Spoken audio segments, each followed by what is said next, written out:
Ім не спявалі маткі калыханкі, яны не чулі казак ад дзядоў. Палохаў іх ахрыплы голас танка, трывожыў іх журботны ён удоў. Яны не плакалі бяссоннымі начамі, калі ад бомбаў неслі іх у склеп, і словы першыя, якіх ім навучылі, былі пра немцаў, пра вайну і хлеб. Зацихнуць бітвы, горад будзе знішчаны, і дзеці прычакаюць таго дня, калі з-пад воблака падзе на папялішчы, як цёплы дождж, густая цішыня. Нясмела з хат яны ў поле выйдуць, каб першы раз спакойна ў жыцці палюбавацца родным краявідам, паслухаць звон ручулкі ў трасці.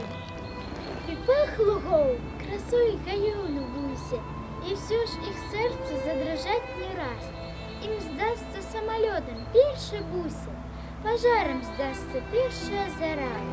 Охотны гром за дальнюю дубровой напомніць ім пра жах бамбардзіровак. І часта ў чыстыя іх сны урывацца будуць галасы.